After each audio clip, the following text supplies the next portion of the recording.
Bienvenue dans cette nouvelle édition du QG News au sommaire de l'actualité. Victoire totale de la coalition au pouvoir aux législatives en Éthiopie. Le Front démocratique révolutionnaire des peuples éthiopiens a raflé 546 des 547 sièges de députés. Nouveau délai pour la transition numérique au Bénin. Le pays a jusqu'à juillet 2016 pour matérialiser cet engagement pris en 2006. Et puis, c'est un hommage à l'une des icônes de la comédie camerounaise. L'humoriste Major Assé reprend sur scène dans le cadre d'une tournée les textes d'Essindimbi Mindia. Mais tout d'abord, la tension monte entre la FIB et les ONG environnementales en République démocratique du Congo. Plusieurs organisations non gouvernementales, dont Greenpeace, accusent régulièrement la Fédération des industries du bois de mauvaise gestion de la ressource forestière ou de violation des quotas de coupe.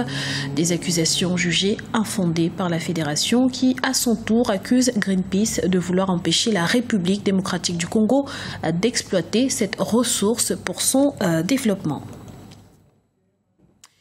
La victoire était certaine, mais son ampleur dépasse toutes les attentes. La commission électorale a annoncé ce lundi que le Front démocratique révolutionnaire des peuples éthiopiens a raflé la totalité des sièges du Parlement, à l'exception d'un seul dont le scrutin a été repoussé. Le point sur les réactions avec Deogracias Poto.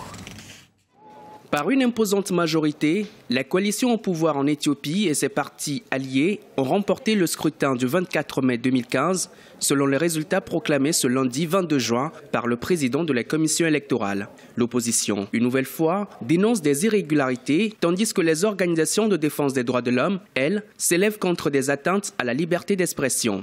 Mais du côté de l'institution, on se félicite plutôt d'une forte participation et d'un déroulement harmonieux du processus électoral. Le Front démocratique révolutionnaire du peuple éthiopien était en course pour obtenir 500 sièges. Il les a tous remportés. De son côté, Semaya Wila, la principale force d'opposition du pays, a annoncé vouloir continuer la mobilisation pacifique, notamment sur les réseaux sociaux. Elle a aussi fait savoir qu'elle ne comptait pas déposer de recours, faute de confiance en la commission chargée de régler les contentieux. Je savais que l'EPRDF gagnerait les élections, mais pas avec un score pareil. J'ai été surpris par ce résultat. Je m'en doutais tout de même parce que nous avions suivi les tendances sur les médias publics et celles qui ont été affichées dans les différentes localités. Mais nous nous attendions au moins au fait que quelques membres de l'opposition rejoignent le Parlement. Maintenant, ils ont 100%. Voilà qui est vraiment surprenant. Ces élections sont les premières organisées par l'Éthiopie depuis la mort en 2012 du Premier ministre Meles Zenawi. Le taux de participation était de 93,2% avec près de 37 millions d'électeurs inscrits. L'embargo sur les diamants centrafricains sera-t-il partiellement levé? C'est du moins ce qu'espèrent les autorités centrafricaines présentes à Luanda, en Angola, où se déroule la session du processus de Kimberley, l'organisation qui régule le commerce international du diamant. La Centrafrique a été suspendue du processus en 2013 en raison des conflits. Une levée partielle de l'embargo serait une bouffée d'oxygène pour l'économie centrafricaine.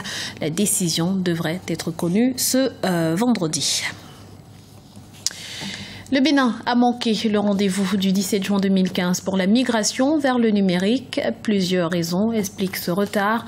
La Commission nationale de la migration de l'analogique au numérique s'active cependant pour cette fois-ci respecter le délai fixé par les pays de l'UEMOA. Lefty Uno.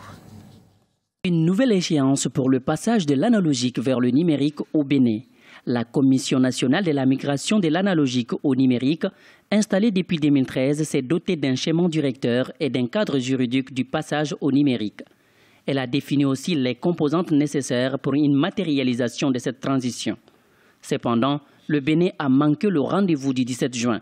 Je dis nous n'étions pas au rendez-vous le 17 juin parce que la plupart de nos pays ont déclenché tardivement le processus.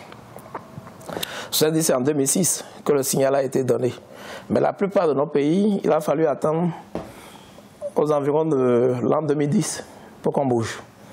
Mais le Bénin n'a pas perdu son temps. Puisque en temps, le Bénin avait commandité une étude pour quand même retenir les bases de la conquête du numérique. Plusieurs pays africains au sud du Sahara ont pu effectuer le passage vers le numérique.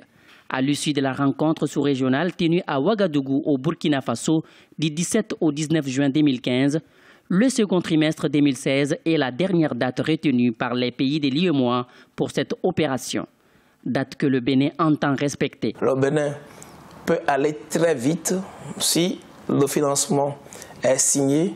Et nous avons d'ailleurs un plan de décaissement déjà avec la BOAD. Tout ceci est adopté par tout le monde. Donc, et si les premiers accords sont vraiment donnés à temps, à la fin du premier trimestre 2016, tout le territoire sera numérique. Pour l'heure, le processus du passage de l'analogique au numérique est engagé au Bénin.